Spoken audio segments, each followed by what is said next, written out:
की करनी कल पर क्यों छोड़ दूं, कल की करनी कल पर क्यों छोड़ दूं, मेरा वक्त आने वाला है उसे 2 पल के आलस के लिए क्यों रोक दूं। नमस्ते दोस्तों, जोहार, मैं अनिमेश सर आप सभी का अभिषेक चक्रवर्ती यूट्यूब चैनल में हार्दिक स्वागत करता हूं। क्लास 12 के स्टूडेंट्स के डिमांड को देखते हुए मैं आज इस वीडियो के माध्यम से क्लास 12 के इंग्लिश स्कोर के ब्लूप्रिंट के माध्यम से top 30 exam related MCQ type questions बताने वाला हूं, जो आपके एग्जाम पॉइंट ऑफ व्यू से बहुत ही ज्यादा इंपॉर्टेंट है। एकदम छापने लायक क्वेश्चंस को सिलेक्ट किया गया है, तो जल्दी से इस वीडियो को लाइक करें और अपने सारे दोस्तों पे जमकर शेयर करें। और जो भी बच्चे पहली बार इस चैनल के साथ जुड़ रहे हैं, जल्दी से चैनल को सब्सक्राइब कर ले ताकि आगे की वीडियो की नोटिफिकेशन सबसे पहले आप तक पहुंचे। तो चलिए दोस्तों, बिरादरी की वीडियो को शुरू करते हैं।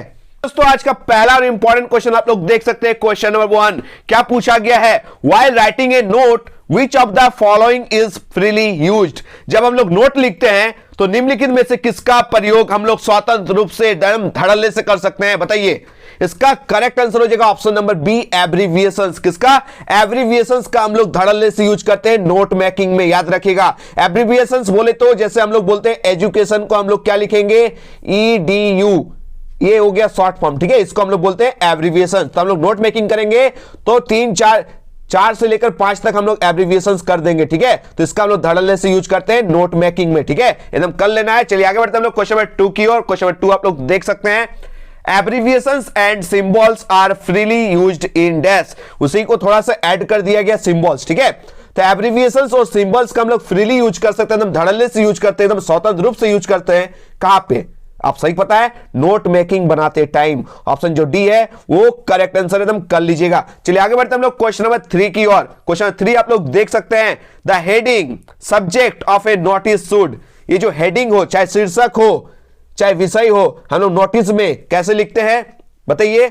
इसका जो करेक्ट आंसर हो जाएगा option number B brief and catchy. याद रखिएगा, संक्षिप्त में लिखेंगे और आकर्षक तरीके से हम लोग नोटिस लिखेंगे एक बॉक्स के अंदर। याद रखिएगा, एक बॉक्स के अंदर में बी ब्रीफ एंड कैची ढंग से हम लोग नोटिस को लिखेंगे, एकदम संक्षिप्त रूप में लिखेंगे और एकदम आकर्षक रूप में हम लोग नोटिस का जो हेडिंग और सब्जेक्ट को लिखेंगे, ठीक है। चलिए आगे बढ़ते हैं हम लोग क्वेश्चन नंबर 4 की ओर। क्वेश्चन 4 आप लोग देख सकते हैं, क्या पूछा गया है कि what changes did the order from Berlin cause in the school that day. Berlin से आए आदेश से उस दिन स्कूल में क्या परिवर्तन आए, ठीक है। वो जो ऑर्डर आया था बर्लिन से, आप सही पता है, वो ऑर्डर आया था उस स्कूल में हम लोग को क्या क्या चेंजेस देखने को मिली, ये आपसे क्वेश्चन नंबर 4 में पूछा गया है। इसका करेक्ट आंसर हो जाएगा ऑप्शन डी। क्या हो जाएगा? Option D, strange quietness and sadness या क्वाइट एज संडे मॉर्निंग। याद रखिएगा, अजीब सी शांति देखने को मिली, अजीब सी उदासी देखने को मिली, एकदम लाइक ए संडे मॉर्निंग। जैसे संडे मॉर्निंग को अगर आप लोग स्कूल जाइएगा तो किसी भी टाइप का शोर शराबा ना लेसन रिपीटेड का आवाज मिलेगा, उस तरह का वहां पे देखने को मिला स्कूल में उस दिन, ठीक है। बर्लिन से जो चेंजेस आया था, ऑर्डर आया था to teach only German language. क्या ऑर्डर आया था? To teach only German language. French language का अंत हो गया था और जर्मन लैंग्वेज की पढ़ाई शुरू करनी जानी थी, तो इसीलिए क्या हो गया था, एकदम स्ट्रेंज क्वाइटनेस हो गया था, एकदम अजीब से शांति और अजीब से उदासी देखने को मिला था, एकदम संडे मॉर्निंग की तरह लग रहा था स्कूल, ठीक है। तो ऑप्शन 4 क्वेश्चन नंबर 4 का ऑप्शन डी जो है वो करेक्ट आंसर है। चलिए आगे बढ़ते हैं हम लोग क्वेश्चन नंबर 5 की ओर। ये क्वेश्चन एकदम करके जाइएगा, बहुत ही इंपॉर्टेंट क्वेश्चन है, ठीक है। एकदम हटके है, एकदम एग्जाम से सटके। क्या हटके है? एग्जाम से सटके वाला क्वेश्चन है। तो expression thunder clap in the lesson the last lesson means, जो द लास्ट लेसन में एक है थंडर क्लैप, इसका मीनिंग क्या होता है ये आपसे क्वेश्चन में पूछा गया। तो इसका मीनिंग होता है एकदम चौंका देने वाला, एकदम आश्चर्यचकित वाला, एकदम startling and unexpected is the correct answer. Option C is the correct answer, ठीक है। तो आप लोग कमेंट बताइएगा द लास्ट लेसन के लेखक का नाम क्या है, ठीक है। फटाफट आप लोग कमेंट बताइएगा द लास्ट लेसन के लेखक का नाम क्या है। द लास्ट लेसन जो स्टोरी है वो कब से लिखी गई थी और ये एक युद्ध पे बेस है, उस युद्ध का नाम क्या है, फटाफट आप लोग कमेंट बॉक्स में बताइएगा। चलिए आगे बढ़ते हैं हम लोग क्वेश्चन नंबर 6 की ओर। क्वेश्चन 6 में आप लोग देख सकते हैं, what was the profession of Mukesh father before he become a bangle maker. एकदम हटके एग्जाम से, एकदम सटके क्वेश्चन वाला है, ठीक है। हटके एकदम सटके क्वेश्चन से एग्जाम से, ठीक है। तो ये जो मुकेश फादर, आप सही पता है, मुकेश के जो फैमिली है वो कहां रहते हैं? फिरोजाबाद में। और फिरोजाबाद जो है आप सही पता है, सभी के जितने भी फैमिली है वो इंगेज है चूड़ी बनाने में, लेकिन सब चूड़ी मत टिक करना, ठीक है। क्या टिक करके आना? चूड़ी बनाने से पहले मुकेश के पापा जो है वो क्या काम करते थे, उनका प्रोफेशन क्या था? तो इसका करेक्ट आंसर है टेलर। ठीक है, सब टेलर टिक करके आइएगा। टेलर जो है वो बहुत ही इंपॉर्टेंट है। और जबकि मुकेश का जो अपना सपना है, उनको भी बैंगल मेकिंग बनाना बिल्कुल पसंद नहीं। उनको क्या पसंद है आप सही पता है? उसका जीवन का एकमात्र लक्ष्य है मोटर मैकेनिक बनना और कार ड्राइवर बनना। एकदम याद करके जाइएगा। ठीक है, चलिए आगे बढ़ते हैं हम लोग क्वेश्चन नंबर 7 की ओर। बहुत ही इंपॉर्टेंट क्वेश्चन है, हटके, एकदम एग्जाम से हटके वाला क्वेश्चन है ये भी। ठीक है, can a god given lineage ever be broken? Who said this? क्या ईश्वर प्रदत्त वंश कभी टूट सकता है? ये जो लाइन है इसका मतलब आप समझ रहे हैं, ईश्वर मतलब ये जो चूड़ी बनाने का जो पेशा है इन लोगों का सिंस जनरेशन से चलते आ रहा है। ठीक है, पीढ़ी दर पीढ़ी दर पीढ़ी दर जो है वो लोग सब चूड़ी बनाने में ही इंगेज है। तो ये जो गॉड गिवन जो लाइनेज है ये कभी टूट सकता है? ये क्वेश्चन जो है, ये जो स्टेटमेंट है, ये किसने दिया है? तो आप सही पता है, क्वेश्चन पूछा गया हु सेड दिस। सभी को डाउट है ना? आज से डाउट क्लियर कर लीजिए। इसका जो करेक्ट आंसर होगा मुकेश ग्रैंडफादर। ठीक है, आप लोगों के लिए सारे क्वेश्चंस को एकदम करके जाना है। ठीक है, आज का क्वेश्चन जो है थोड़ा सा हार्ड हो सकता है लेकिन आपके लिए फायदेमंद साबित होगी। ठीक है, चलिए आगे बढ़ते हैं हम लोग क्वेश्चन नंबर 8 की ओर। क्वेश्चन नंबर 8 आप लोग देख सकते हैं, बहुत ही इंपॉर्टेंट क्वेश्चन है। William Douglas was a friend and adviser of. ये भी थोड़ा सा हटके है, एग्जाम से हटके क्वेश्चन है, समझ जाइएगा ना तो आप लोग एकदम एग्जाम में तबाही मचा कर आइएगा। ठीक है, तो ये जो विलियम डगलस है, ये जो विलियम डगलस है, ये किसके मित्र है और किसके सलाहकार है, ये आपसे क्वेश्चन में पूछा गया है। तो आप सही पता है किनके? प्रेसिडेंट रूजवेल्ट के। किनके?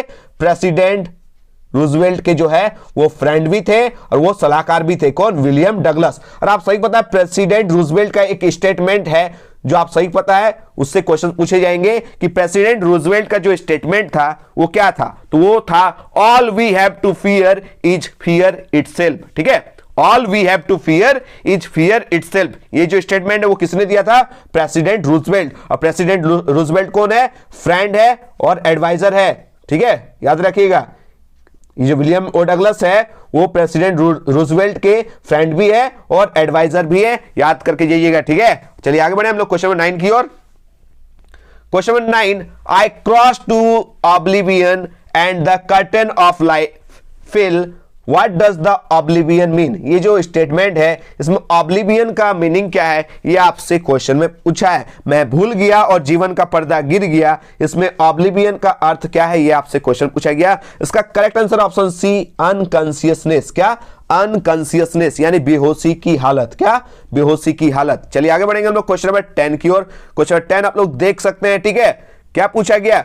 Why did Douglas mother recommended that he should learn swimming at the YMCA swimming pool? ठीक है, डगलस की मां ने उसे YMCA स्विमिंग पूल में स्विमिंग सीखने की सलाह क्यों दी? उन्हें याकीमा रिवर जाने से मना किया था। याद रखिएगा, विलियम ओ डगलस को मना किया था याकीमा रिवर मत जाओ, वो क्वाइट डेंजरस है, बहुत ही डेंजरस नदी है। लेकिन उसे सजेस्ट किया कि तुम जाओ कहां सीखने?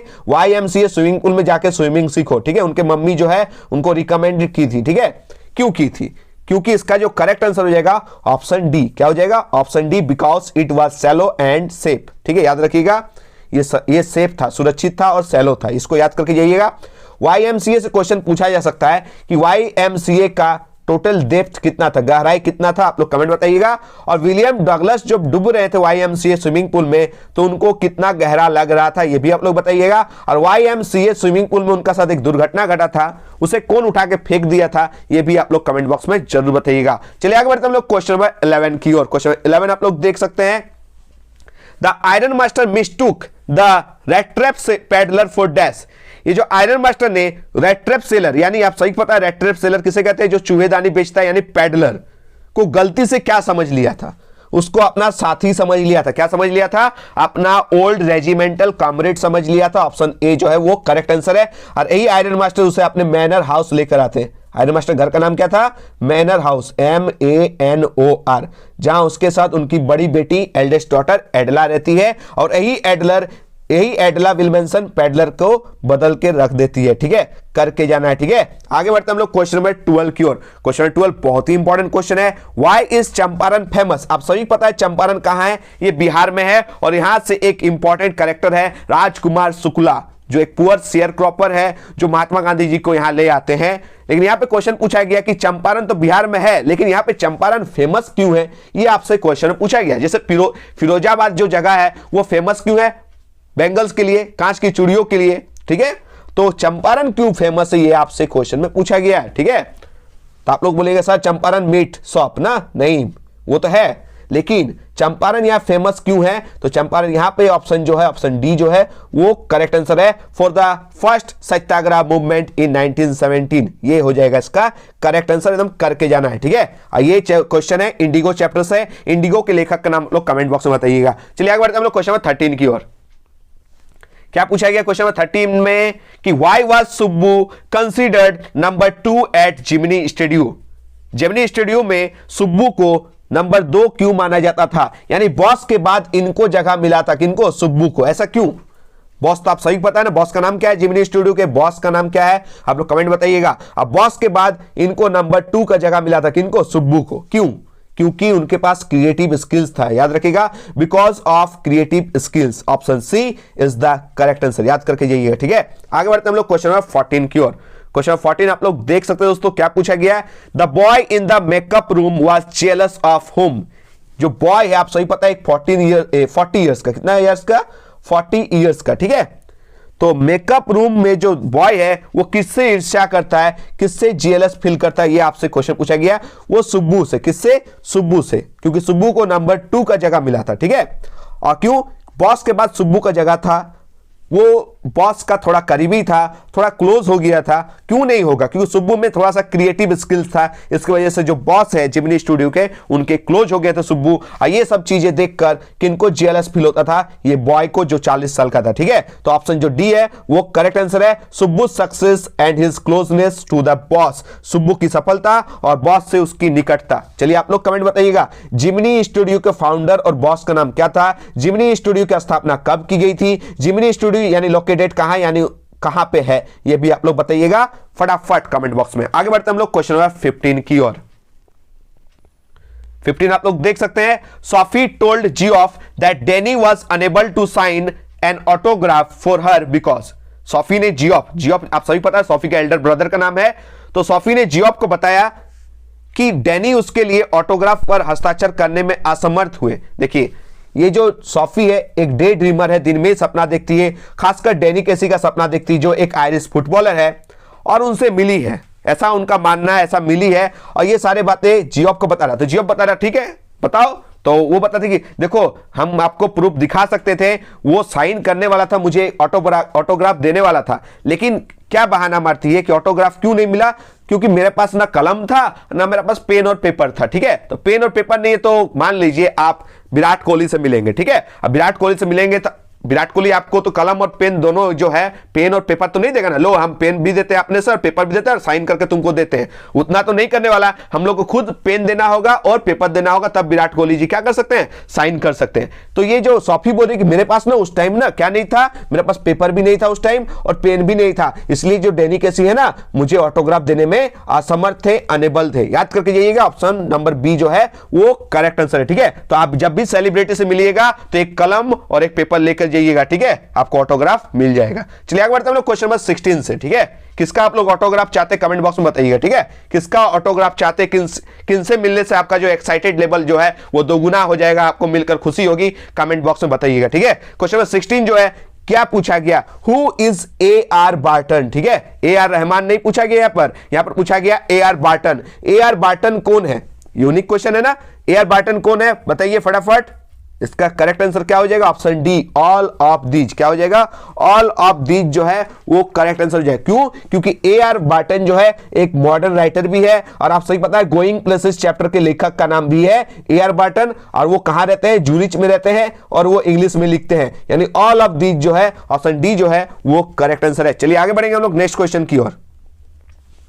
देख सकते हैं एक एक्सट्रैक्ट दिया गया है, read the given extract and answer the questions, दिए गए पंक्तियों को पढ़िए और अच्छे से आंसर दीजिए। But soon put that thought away and look out at young trees sprinting the Mary children spring out of their homes. इसको अच्छे समझिएगा, ये जो क्वेश्चन है यहाँ पर कवित्री अपने मम्मी के साथ कोचिन एयरपोर्ट जा रही है और जब अपने मम्मी को देखती है तो वो आप सही पता है कैसा ख्याल, एकदम सैडनेस हो जाती है, भीतर से टूट जाती है, जाना पहचाना से जो दर्द है वो वापस आ जाता है। तो इसके लिए जो वो थॉट है, उस थॉट से वो बाहर निकलती है और कार के बाहर को जो विंडो है, खिड़की के बाहर तरफ देखती है। जब तक इनसाइड में देख रही थी अपने मम्मी को देखकर वो दुखी हो रही थी, इसलिए उस विचार को वो हटाती है और बाहर की ओर देखती है। बाहर की ओर क्या क्या चीजें देखती है, याद रखिएगा, दो हो सकते हैं, एक यंग ट्रीज स्प्रिंटिंग और एक मैरी चिल्ड्रन यानी खुशी से झूमते हुए बच्चे जो घर के बाहर निकल रहे हैं उसको देखती है, और एक यंग ट्रीज स्प्रिंटिंग को देखती है। यंग ट्रीज स्प्रिंटिंग किसे कहते हैं?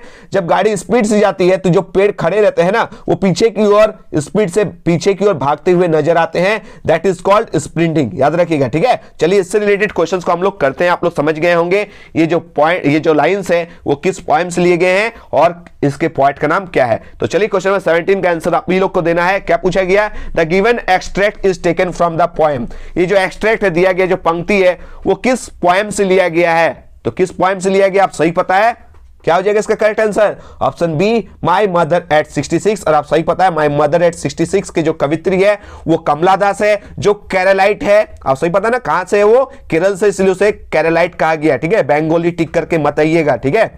आप लोग बताइएगा, ए थिंग ऑफ ब्यूटी के पॉइंट का नाम क्या है, ये रोड साइड स्टैंड के पॉइंट का नाम क्या है, और कीपिंग क्वाइट के पॉइंट का नाम क्या है? फटाफट आप लोग कमेंट बताइए। आगे बढ़ते हम लोग क्वेश्चन नंबर 18 की ओर। ये भी बहुत इंपॉर्टेंट क्वेश्चन है, इसी स्टेंजा से पूछा गया है कि who look out at young trees. मैंने अभी जस्ट बताया था, यंग ट्रीज की ओर यानी खिड़की से, जब यानी विंडो से वो बाहर देखती है, किसके विंडो से? कार के विंडो से बाहर देखती है, तो वो क्या देखती है? सॉरी, कौन देखती है? हु लुक मतलब किसने देखी, ठीक है। तो आप सही पता है, कवित्री ने देखा, कमला दास ने, जो डॉटर भी है, आप सही पता है ना। तो ऑप्शन जो ए है वो करेक्ट आंसर है। आगे बढ़ते हम लोग क्वेश्चन नंबर 19 की ओर, ठीक है। क्वेश्चन 19 में क्या पूछा गया है? What do young trees, young sprinting trees signify. जो यंग स्प्रिंटिंग ट्रीज है वो क्या दर्शाती है, ये आपसे क्वेश्चन पूछा गया है। ओल्ड एज तो एकदम नहीं दर्शाती है, चाइल्डहुड तो एकदम नहीं दर्शाती है, दर्शाती क्या है? Option C, energetic action of the youth. Energetic action of the youth, इसको एकदम याद करके जाइएगा। युवाओं का ऊर्जावान जो है वो शक्ति को दिखाया जाता है, ऑप्शन सी को याद कर लीजिएगा, energetic action of the youth. चलिए आगे बढ़ते हम लोग क्वेश्चन नंबर 20 की ओर। बहुत ही इंपॉर्टेंट क्वेश्चन है, कीपिंग क्वाइट से क्वेश्चन है कि have no truck with death, ये स्टेटमेंट क्यों देता है? Have no truck with death in the poem keeping quiet means, ठीक है। तो ये जो लाइन्स है इसका मतलब क्या है? Have no truck with means जो है, have no truck with death, जो पोएम में कीपिंग क्वाइट में ये लाइन यूज किया गया है, इसका मतलब क्या है? देखिए, ये जो कवि है पैब्लो नेरुदा जी जो है, वो चाहते हैं कि हम लोग शांत रहें, चुपचाप रहें। तो शांत कब होता है? जब कंप्लीटली कोई मर जाता है, जिनका डेथ हो जाता है, उसके बाद उसको ट्रक में बैठा के ले जाता है ना। तो याद रखिएगा, यहां पर पैब्लो नेरुदा ट्रक नहीं चाहते हैं, यानी डेथ से उनका कोई लेना देना नहीं है। बस बोलते कुछ पल के लिए शांत रहिए, युद्ध वगैरह जो है उससे शांत रहिए और थोड़ा सा अपने परिवार को टाइम दीजिए, अपने भाई का हाथ पकड़िए, सेडी ट्री के नीचे आराम से घूमिए, ठीक है। ब्रदरहुड का संदेश दिया गया इस पोएम के माध्यम से। यानी have no truck with death का मतलब होता है कि जो लेखक, ये जो कवि है, उनका कोई भी लेना देना नहीं है डेथ के साथ। हैव नो एसोसिएशन और deal with death, option C जो है वो एकदम याद कर लीजिएगा, मृत्यु से कोई संबंध नहीं है, ठीक है। चलिए दोस्तों, क्वेश्चन नंबर 21 की ओर आप लोग बढ़ सकते हैं। क्वेश्चन नंबर 21 में क्या पूछा गया है? Beautiful things never pass into nothingness means that they. ये जो खूबसूरती की जो चीजें होती है वो कभी भी नथिंगनेस में नहीं पहुंचती है, शून्यता की ओर नहीं पहुंचती है। यहाँ जो कवि है वो क्या बताना चाहते हैं? तो आप सही पता है, इसका जो करेक्ट आंसर हो जाएगा, इसका करेक्ट आंसर हो जाएगा option B, never fade away, कभी भी फीका नहीं पड़ता है। जो थिंग्स ऑफ ब्यूटी होता है ना, वो कभी भी शून्यता की ओर नहीं जाती है, दैट मींस वो कभी भी फीकी नहीं पड़ती है, कभी फीका नहीं पड़ता। ऑप्शन जो बी है, never fade away is the correct answer. आप सही पता है, a thing of beauty is a joy for ever, it is a constant source of pleasure, ठीक है। इट नेवर फेड्स अवे, ये कभी भी फीका नहीं पड़ता है, और इसकी जो लवलीनेस है हमेशा वो इंक्रीज करती रहती है, ठीक है। ये थिंग ऑफ ब्यूटी से जितने भी इंपॉर्टेंट सब्जेक्ट टाइप क्वेश्चंस है वो मैं ऑलरेडी बना दिया हूं, ठीक है, आप लोग देख लीजिएगा। क्वेश्चन 22 की ओर बढ़ते हैं हम लोग। क्वेश्चन 22 में क्या पूछा गया? Do we experience things of beauty only for a short time? क्या हम सुंदरता की चीजों का अनुभव केवल थोड़े समय के लिए करते हैं, हाँ या ना?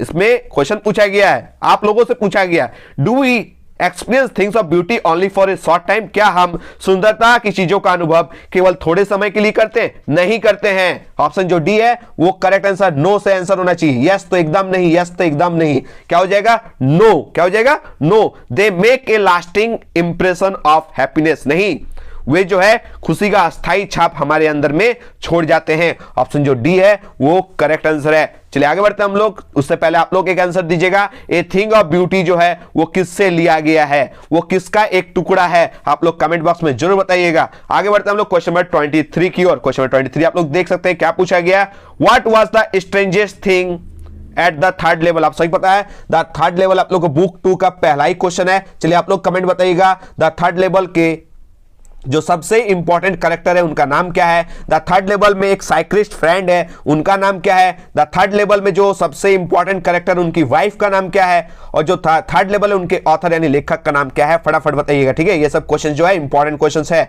यहां पे क्वेश्चन पूछा गया, what was the strangest thing the third level. ठीक है, तीसरे स्तर पर सबसे अजीब चीज क्या थी, तो याद करके जाइएगा, ये सब तो थी लेकिन सबसे स्ट्रेंजेस्ट थिंग थी ये वाला, ऑप्शन जो डी है वो इंपॉर्टेंट है। द कॉरिडोर, क्या the corridor that led him into the past, वह गलियारा जो उसे अतीत में ले जाता है, 1894 वाली दुनिया में ले जाता है, अपना दादाजी वाला दुनिया में ले जाता है। याद रखिएगा ये कॉरिडोर है सबसे इंपॉर्टेंट, याद कर लीजिएगा, option D is the correct answer. चलिए आगे बढ़ते हैं हम लोग क्वेश्चन नंबर 24 की ओर। क्वेश्चन नंबर 24 आप लोग देख सकते हैं, Who managed the 100 tiger for hunting from Madras. Madras से शिकार के लिए 100वें बाघ का जो प्रबंधन जो है वो किसने किया, ये आपसे क्वेश्चन पूछा गया। आप सही पता है ये जो टाइगर किंग है, जो महाराजा प्रतिबंधपुरम है, वो 100 टाइगर्स का जो एम्बिशन है वो लेकर निकला कि मैं 100 बाघ मारूंगा, उससे जो मेरा जो भविष्यवाणी है वो गलत साबित होगी। ठीक है, तो 99 टाइगर्स को तो मार गिराते हैं। आप सही पता है 70 बाघ अपने राज्य में,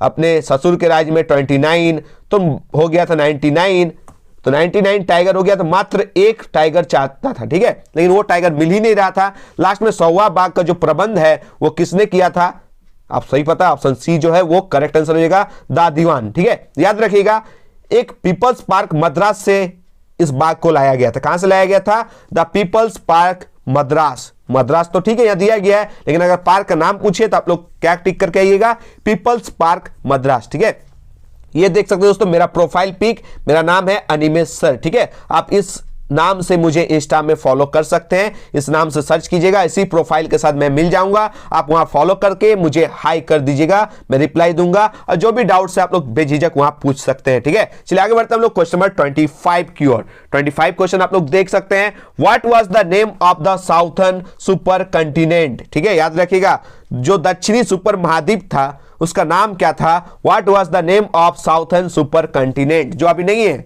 वो टूट गया है, छोटे मोटे टुकड़ों में विभक्त हो गया है, तो लेकिन पहले था, पहले जो साउथर्न सुपर कंटिनेंट था उसका नाम क्या था, तो आप सही बताए Gondwana is the correct answer, option D is the correct answer, याद करके जाना है। ठीक है, क्वेश्चन 26 आप लोग देख सकते हैं, what gives us an insight into the world's geological history, विश्व के भूवैज्ञानिक इतिहास के बारे में हमें जानकारी कहां से मिलती है। अगर आपको पृथ्वी का प्रेजेंट, पास्ट एंड फ्यूचर जानना है तो आपको जानकारी कहां से मिल सकती है, तो आप सही पता है अंटार्कटिका का स्टडी करने से।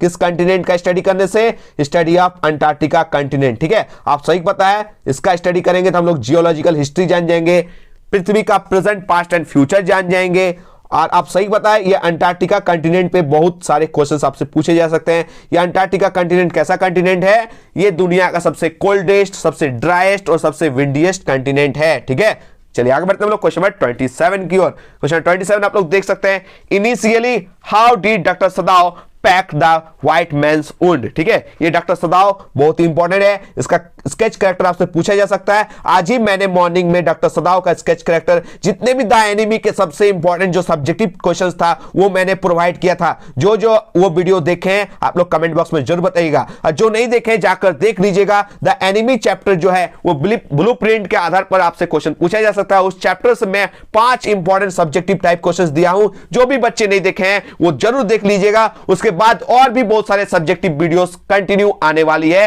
ब्लूप्रिंट के माध्यम से, टेंशन मत लीजिएगा, इस चैनल में बने रहिए, और जो भी नए बच्चे हैं सब्सक्राइब कर लीजिए ताकि आगे की वीडियोस की नोटिफिकेशन सबसे पहले आप तक पहुंचे। तो याद रखिएगा initially how did doctor Sadao pack the white man's wound, ठीक है, वुंड मतलब होता है जख्म, ठीक है। तो आपसे क्वेश्चन पूछा गया है कि प्रारंभ में डॉक्टर सदाव ने ये जो व्हाइट मैन है, श्वेत व्यक्ति है, उनके घाव को कैसे पैक किया। तो उनके घाव को कैसे पैक किया, तो आप सही पता है, ये जो वुंडेड अमेरिकन सोल्जर है वो एक यूएस नेवी है, उनका नाम है टॉम, जो 17 साल का उम्र का है। तो वो समुद्र के किनारे रेंगते हुए पाया गया क्योंकि पीछे गोली लगा था उनका, ठीक है। तो समुद्र के सामने तो उनको कपड़ा उपड़ा तो नहीं मिलेगा, जो सूती कपड़ा होता था फाड़ के उनको पैक कर देते हैं, लेकिन वो समुद्र के किनारे थे। तो डॉक्टर सदाव ने उसको कैसे पैक किया, ये आपसे क्वेश्चन पूछा गया। तो सी मॉस जो है वो करेक्ट आंसर क्या हो जाएगा, समुद्री काई से, sea moss is the correct answer, उसी से उसको पैक कर दिया। तो क्वेश्चन नंबर 27 बहुत ही इंपॉर्टेंट है। आगे बढ़ते हैं हम लोग क्वेश्चन नंबर 28 की ओर। क्वेश्चन नंबर 28 आप लोग देख सकते हैं, बहुत ही इंपॉर्टेंट क्वेश्चन है, ठीक है, कि what became a turning point in dairies life. आप सही पता है, डेरी और मिस्टर लैम इंपॉर्टेंट कैरेक्टर है, ठीक है। जो डेरी है उनका आधा चेहरा एसिड की वजह से जल गया है, और मिस्टर लैम का एक टांग टीन का है, क्योंकि उनका भी बम धमाके की वजह से एक टांग उड़ गया था, ठीक है। तो यहां पे क्वेश्चन में पूछा क्या गया कि what became a turning point in dairies life, ठीक है। डेरी के जीवन में एक महत्वपूर्ण जो मोड़ आया था, एक टर्निंग पॉइंट आया था, वो क्या था। तो आप सही पता है, वो मिस्टर लैम से जो मिले थे ना, वही उनके जीवन का टर्निंग पॉइंट, निर्णायक मोड़ था। तो ऑप्शन जो बी है वो करेक्ट आंसर है, याद करके जाइएगा, ठीक है। क्यों, क्योंकि मिस्टर लैम जो है उनके अंदर में पॉजिटिविटी लाते हैं, सकारात्मक जो है उनका अंदर में डालते हैं, याद रखिएगा, ठीक है। तो आगे बढ़ते हैं हम लोग क्वेश्चन नंबर 29 की ओर। क्वेश्चन नंबर 29 में पूछा क्या गया है कि what in the society hurts Bama, ठीक है, समाज में कौन सी बात जो है वो बामा को दुख पहुंचाती है। आप सही बताए, बामा जो है एक दलित राइटर है, ठीक है, बामा क्या है, एक दलित राइटर है। तो सोसाइटी में ऐसा क्या चीज है जो बामा को हर्ट करती है, उनके अंदर में दुख पहुंचाती है। तो आप सही पता है, अनटचेबिलिटी का जो प्रैक्टिस है वो सबसे ज्यादा उनके अंदर में दुख पहुंचाती है। अस्पृश्यता का जो अभ्यास है, जो प्रैक्टिस है, लोग जो छुआछूत करते हैं, एक इंसान दूसरे इंसान से जो छुआछूत करते हैं, वो जो सोसाइटी में जो बुराई है वो जो है बामा को हर्ट करती है। तो option B is the correct answer. चलिए आगे बढ़ते हैं, आज का लास्ट और अंतिम क्वेश्चन, क्वेश्चन नंबर 30, ठीक है। क्वेश्चन 30 में क्या पूछा गया है कि हु वान चित्रकला that her here would be cut. बहुत ही इंपॉर्टेंट क्वेश्चन है, तुम ध्यान से सुनिएगा। हु वान चित्रकला that her here would be cut. चित्रकला को किसने चेतावनी दी कि उसके जो बाल है वो काटे जाएंगे। तो इसका भी करेक्ट आंसर हो जाएगा ऑप्शन बी, जुडविन, ठीक है। जुडविन जो है आपको पता है उनका सहेली है, ठीक है, किनका, चित्रकला शाह का जो है सहेली का नाम है जुडविन। वो उसे भयानक चेतावनी देती है कि तुम्हारे जो बाल है वो आज काटे जाएंगे, और इसके वजह से जो चित्रकला शाह है वो कहां छिपती है, आप लोग कमेंट बॉक्स में जरूर बताइएगा। ये था दोस्तों आज का टॉप 30 इंपॉर्टेंट एमसीक्यू क्वेश्चन। ईमानदारी से बताइएगा, अगर ये 30 क्वेश्चन आपके एग्जाम में पूछे जाते हैं तो आप कितना मार्क्स लाते हैं, कमेंट बॉक्स में बताइएगा। जो भी 25 प्लस लाते हैं वो सेफ जोन में, ठीक है। और जल्दी से हमारे इस टेलीग्राम चैनल पर जुड़ जाइए, क्योंकि सारे जो लेटेस्ट अपडेट्स है, जितने भी पीडीएफ्स है, अगर नोटिफिकेशन आए या ना आए, वीडियोस जो है वहां पर भी प्रोवाइड की जाती है। तो फटाफट इस टेलीग्राम चैनल से आप लोग जुड़ जाइए, ठीक है। मिलते हैं एक धमाकेदार वीडियो से। आप लोग इस वीडियो को बहुत ज्यादा प्यार दीजिए, सपोर्ट दीजिए, एकदम 1000 प्लस लाइक करके अपना प्यार जो है, सपोर्ट जो है इस चैनल को दीजिए। तो आप लोगों के लिए धमाकेदार एक से एक वीडियो अपलोड की जाएगी, टेंशन मत लीजिएगा। अनिमेश सर आप सभी के साथ है, ठीक है। तो जमकर अपने सारे दोस्तों भी शेयर कीजिए, 1000 प्लस लाइक कीजिए, एक प्यारा सा कमेंट जरूर करते हैं, ठीक है, कीजिए। मिलते हैं एक नए वीडियो के साथ। धन्यवाद, जय हिंद, वंदे मातरम।